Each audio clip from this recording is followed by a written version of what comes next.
Hey everyone, it's Alan Shimel. It is, it's Thursday, and we're here at KubeCon, continuing our coverage from KubeCon. This one, you know how we do Techstrong Gang, we actually record it usually the day before, so we're going to give you the updates from Tuesday, Wednesday at KubeCon. I'm joined here by the lady in the middle, our friend Hope Lynch, who is a both past, present, and future Techstrong Gang member. Yes. And on the far right, the Dean, Mike Vizard, who's been putting in, I don't know how many steps you must have put in the last couple of days. Thousands. Mm-hmm. Not Carl Sagan, billions and billions, but thousands. Yes. And, billions and billions isn't really Carl Sagan anymore. It's OpenAI's pledging money. But that's a whole nother segment. Used to be a big number. It used to be a big number. But anyway, we're here to talk about a couple of things. Mike, why don't you kick us off with the first one? So there's this kind of underlying trend here at the show where people are really talking about is efforts to unify the management of IT. We've had cloud native on Kubernetes for a while, and then we've had more workloads still run on virtual machines and these legacy applications. And the latest example is Mirantis is here with an update to their Cordon control plane. It's an open source control plane based on the Kubernetes API that they've now extended to manage virtual machines plus Kubernetes clusters. If you go down to the Red Hat booth, you'll see them talking about KubeVirt on top of Kubernetes to run legacy apps on top of the Kubernetes platform. In the same time, Broadcom is out there banging the drum for its VMware Cloud Foundation, where the Kubernetes is kind of integrated into the platform. And all these people are talking about the same thing, essentially. They're saying, look, we can't have all these separate IT teams managing stuff, and as stuff starts to scale, we need to unify the management of it, and here's an approach to do that. Hope, let me ask you this, though. Is that achievable, desirable, or is this just some sort of theater we're playing here? I feel there is an aspect of theater to it, honestly, because when you were talking, I thought about KubeVirt, Kubernetes, right? Sounding like simplification. Both of those are very complicated, right? So who are you simplifying for? If you are just simplifying because you are using fewer tools, yes, that's an option. But if you're using fewer tools, but the tools are more complex, have you really gained anything?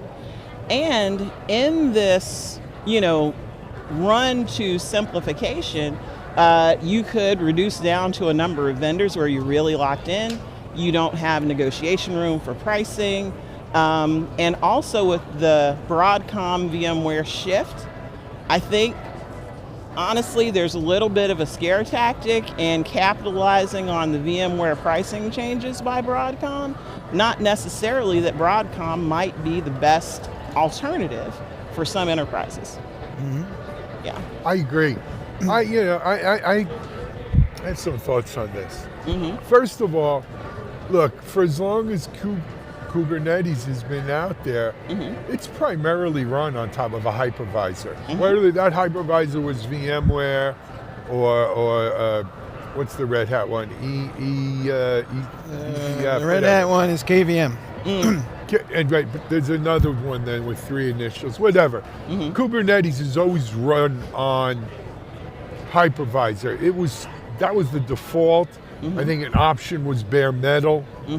We've seen K3, K4, whatever that comes out of Rancher that can run on optimized for edge and so forth. But running cloud native on top of your hypervisor, I remember doing reports 10 years ago, 8 years ago.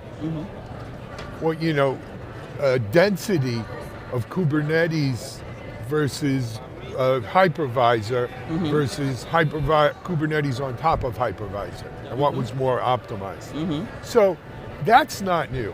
What's new is, the old the mythic quest in technology for the single pane of glass that allows us to manage all of this from one screen. Now, look, certainly VMware Broadcom's licensing model change has given everyone, and it's a huge market, an opportunity to say, wait a second, this is a good time to weigh our options. Not just purely on pricing to move from one hypervisor to the other, but to move from the data center to the cloud. To move from monolith to not multi-threaded, microservices-based architecture. To move to cloud native from not cloud native. And so all options are on the table. And so you've got all these vendors, from the big guys like Red Hat to the Mirantises of the world, right, who are looking to try to be scrappy with their recycled software. You're looking, they're all trying to jump in here, including the hypervisors. I mean, the hyperscalers, Amazon, Google, Microsoft.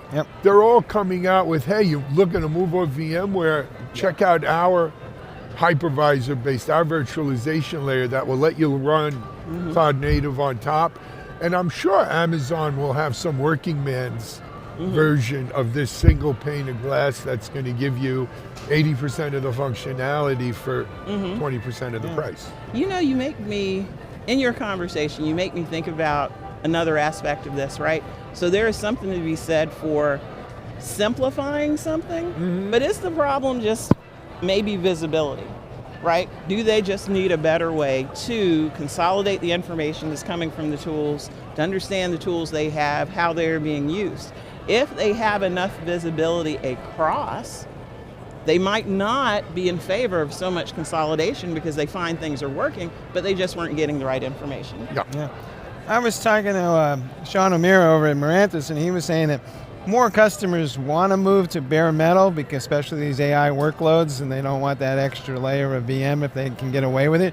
But he said the problem is nobody remembers how to provision physical hardware at these companies anymore. Like, there's only people who know how to do VMware, so that's what they use, because nobody knows how to make the underlying hardware work. But you just took the genie out of the bottle.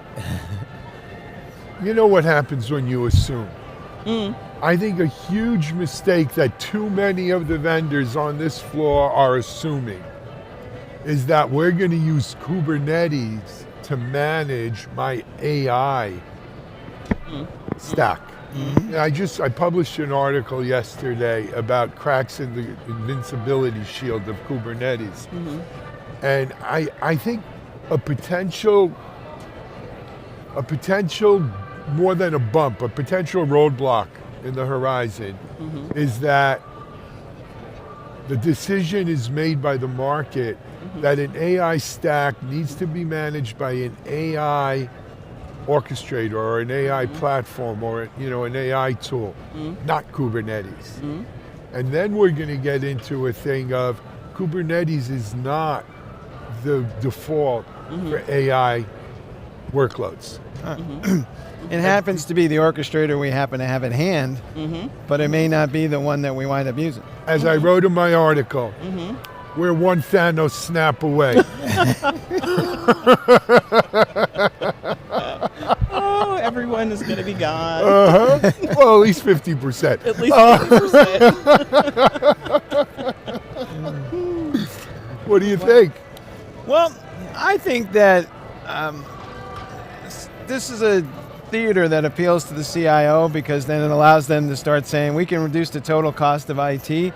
But I think when you get down into the rank and file, there's engineers that have Kubernetes skills are not going to give that up for something else. And same thing with the VM, where the IT admin, who's not an engineer, kind of likes virtual machines because they understand how those work. And I think that we're just forgetting the human factor in all of this equation, and people have preferences and biases. And as you said, that I also thought, when someone is thinking about their career trajectory, their hireability, they want to continue to have hands-on experience with these tools. So if the company starts to say, we're going to sweep these away, and they know that this is something that they need to have, they may make decisions to walk, or they may push back hard enough that the organization decides to shift gears. I think they start looking around at the want ads to see who else is out there that appreciates me more than these guys. Exactly. Yeah. Well, so think about sysadmins before cloud native. Yeah. Waterfall people. Right. Well, but these days, you became a VMware administrator from a sysadmin because you could get yourself a raise with a certification. Well, now you can get yourself a raise by becoming a platform engineer and get that certification and get another raise to go with that. And Well, I do, that's something we haven't spoken about. Oh, you mentioned it earlier on, Hope, which is the influence of platform engineering on this whole thing. But, it's funny, when platform engineering first burst on the scene, it was very much a discussion about managing Kubernetes, managing that cloud native stack, if you will. Today, platform engineering is all about IDP. But the IDP is that pick list, that catalog, almost like a CMDB used to be, right? But it's that pick list and that catalog, so if you say, I want to run containerized applications and I want to use Kubernetes, that platform engineering team will be the one who has prescribed those technologies, how they work, how they connect in the enterprise. But without that platform engineering team, it's probably a little less, elegant and smooth, but can still be done. It'll be interesting to see platform engineering. But look, I'm just sitting here waiting for the other shoe to drop because here's the thing, for the last 2-3 years, after every KubeCon, I always do my wrap-up article, and I write, is there anything on the horizon that could stop this juggernaut? And this is the first year I feel like, yes, there might be. Well, good? Yeah, I think we're good. There's a war on out there. We'll see how it turns out. There's always a war on. Always. The state of humanity. Hey, we're here in Atlanta at KubeCon. We're going to take a break. We'll be right back. You've earned it. The spotlight, the responsibility, the weight of teams, companies, and entire industries fall on your shoulders. Lives depend on your decisions, your home life included. At work, you're protected, physically and digitally. Nothing gets through your team without a fight. But in a globally connected world, everyone sees you, including those who mean to cause you and your organization harm. And now home, your sanctuary. Attackers see an opportunity. Your digital front door is wide open. And what compromises your home can breach your boardroom. Because the devil's greatest trick isn't targeting your workplace firewall. It's convincing you that your personal life isn't at risk. Black Cloak. Digital executive protection, defending the new attack surface. Your personal life. Hey folks, we're back at KubeCon and we're going to talk about Helm. Helm 4 has been announced, and this is kind of like the package manager that's the first one that was out there, I think, anyway. I think there was maybe one earlier, but this is clearly the one that's most widely used, and after 10 years, it's getting an upgrade. The last upgrade was 6 years ago, and well, Helm is kind of everywhere, although some people use operators, and there's other ways of packaging software, but I was talking to Matt Butcher, who actually wrote the original Helm. From Ferrymont, isn't he? Yeah, he's over at Ferrymont. And he was saying, I laughed and I said, 10 years ago, did you think that this would still be around and that this would be so widely used? He goes, no way. I was just trying to solve an immediate problem we had. Well, I think they thought operators were going to replace Helm, right? The whole concept of operators, and you didn't need Helm. Well, but I think operators are cool, but they're only like for one piece of software, and people use Helm to do multiple things in multiple packages. So I think that people are using these things and mixing and matching them as almost as a personal preference in some ways, or what's ever convenient and what's ever handy. But I don't know. What are you seeing? I am seeing that Helm, yes, has retained its popularity, but a lot of people have complained about age, right? Because it still does have probably, I think it's the second biggest community in the CNCF behind Kubernetes, or maybe it's above Kubernetes. Maybe. Not anymore. It's not. Hotel it's is third, second. I think. Open Third. No, telemetry. third is Argo. But that's still pretty It's high. still right? in the top 10. Yeah. That's still pretty high. But, the 10 years, it's showing its age. CNCF is, doing a new initiative, right, to basically revitalize Helm. And I think that is, one, a testament to there are a lot of people who don't want to necessarily shift. Helm is the default for so many. Because of that, CNCF is saying, well, we have to put some strength behind this and do something to keep the wheels from falling off, so to speak. And one of the things, if this could be fixed, I wouldn't mind, but in Helm, you use YAML to modify YAML to do something to do something else with YAML, right? That layering can be complex and confusing. I'd say I'm still a Helm proponent, but there are definitely a lot of improvements that can come. So this is the magic trick they're trying to pull off. They want to rewrite the API while trying to preserve as much backwards compatibility as they can, and then they want to use WebAssembly, or aka WASM, as the framework for the plugin, so I don't have to write the same plugin over I think and over that's again. Matt Butcher's take on it, because he has a horse in that race. He said he had nothing to do with that particular decision. I asked him about Oh, really? that. You Yeah. did? He said that was he's not directly involved in this project anymore. course He's just not. kind of hanging around the edges of it. But Release the Epstein files.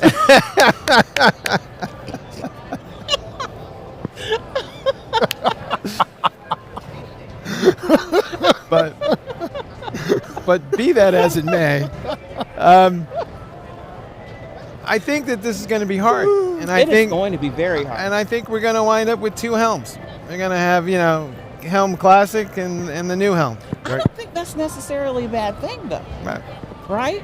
That's almost taking a mode 1, mode 2 approach, right? If someone wants to or needs to stick with the prior version, fantastic. But if you release yourself from the shackles of all of the backward compatibility, and maybe for new installs, people see that there's a better way, that's fantastic. It almost reminds me of when Microsoft was like, oh, you know what, we need to create a new operating system. We are going to start fresh because it is just too much work. It's not worth it to modify the old, right? We've got to change. I think it will be a smart decision, actually. So I'm going to pull the Band-Aid off of this scab, off this wound. Here's the real issue. You heard it here from Shimmy first. Shimmy said it. The real issue is the politics of what goes on with graduated projects in the CNCF. There's a reason why Helm hasn't been updated in all this time, right? You got one foundation with 200 plus projects to sit over as a mother hen. And you've got some monsters in there, as we've said, OTel, Kube, Prometheus, Helm, Argo, and 190 some odd others. And you can't possibly, I don't care how much money they're bringing in, you can't possibly do right by all 200 of these, and you pick your bets, and you pick your places. And they leave it to some of the projects to kind of self-govern themselves, self-manage themselves, especially ones that are graduated. Helm's a graduated project. And so you got a guy like Matt who is no longer part of that project because he's busy with WASM.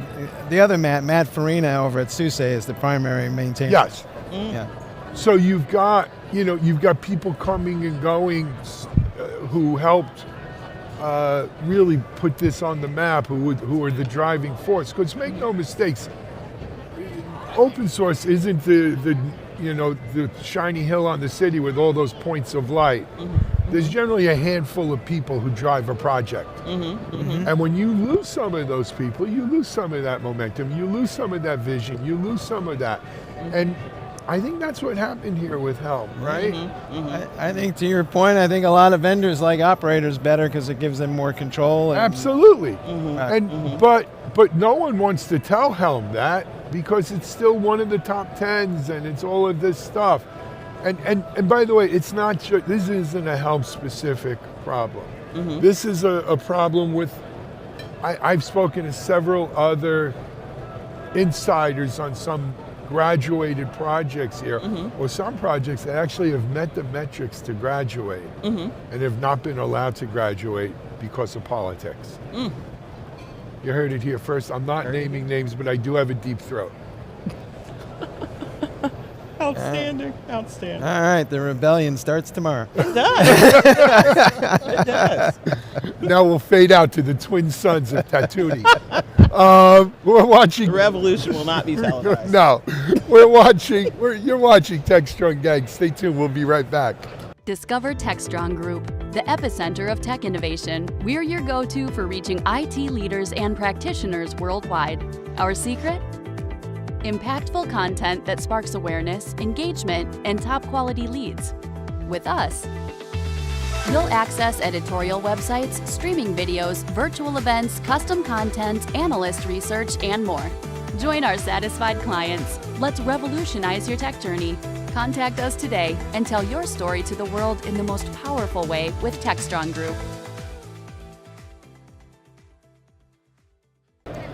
Hey folks, we're back, and as Alan alluded to at the top of the show, we're going to talk about OpenTelemetry, aka OTel, according to the cool kids anyway.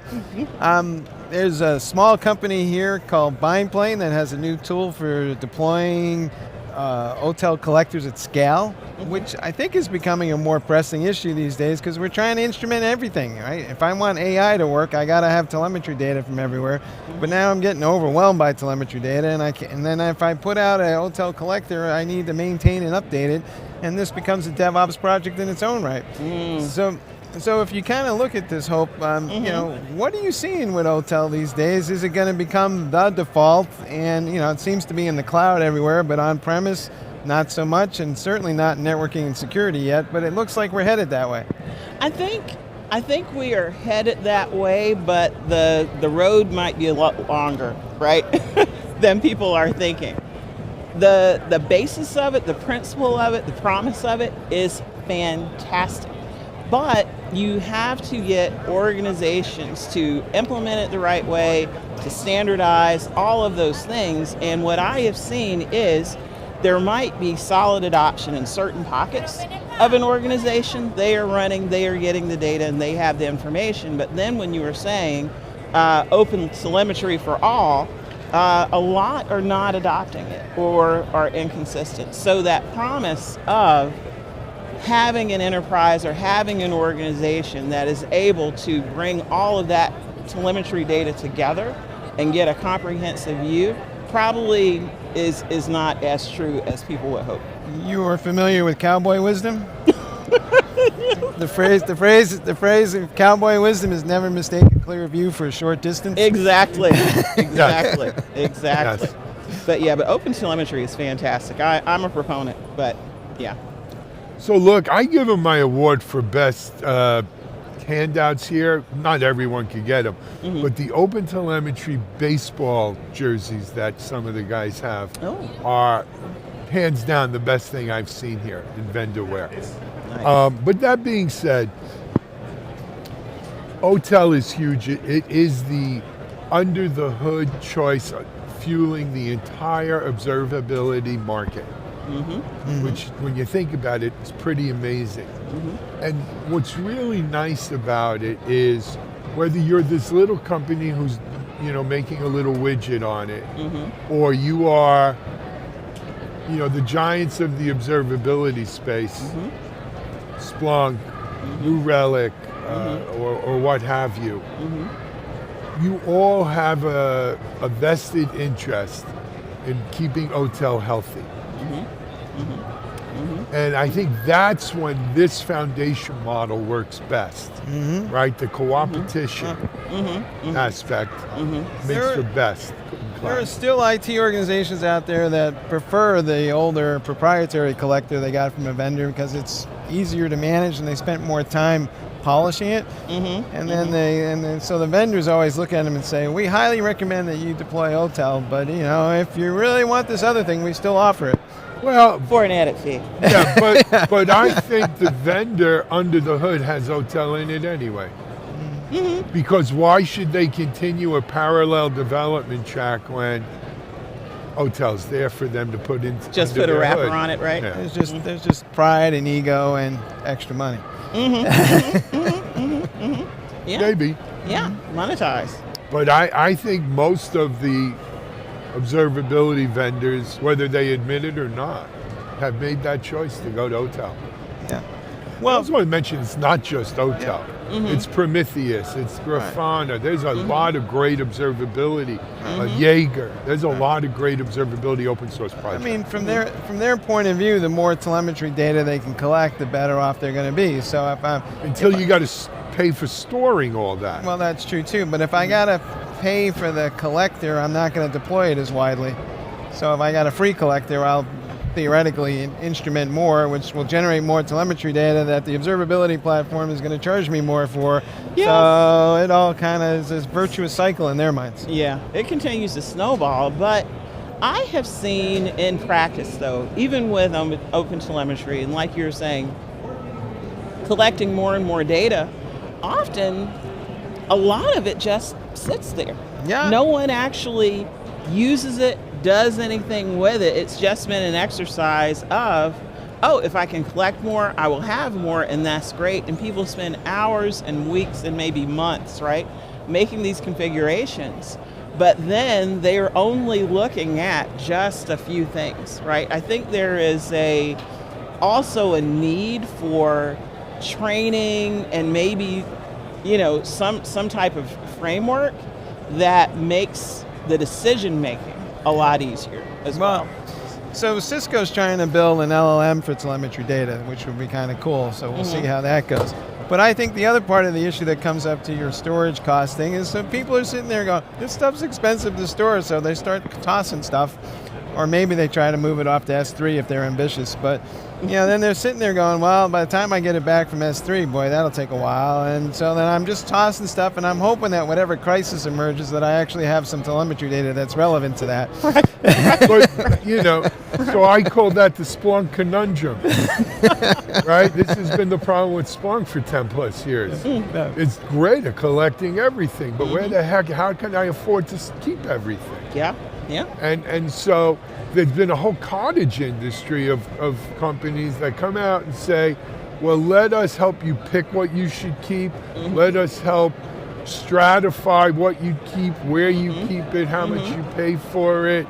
I remember there was a vendor, Devo, right? That their actual go-to-market was, we'll let you store this stuff cheaper than Splunk does. All right.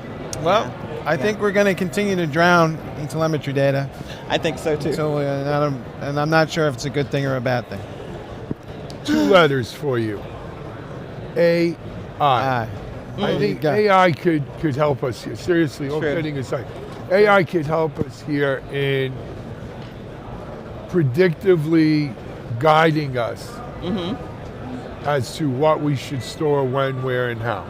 All right. I think we can end on that. Yes. Yeah. All right. Hey, that's Techstrong Gang for today. We've got a full day still of, a half a day of Kubernetes coverage here on this beautiful Thursday. And then, Bonnie, keep the light on. I'm coming home tonight, hopefully, even if I have to drive. But on behalf of Hope and Mike and myself, I hope you've enjoyed this Techstrong Gang. Take care. We're out.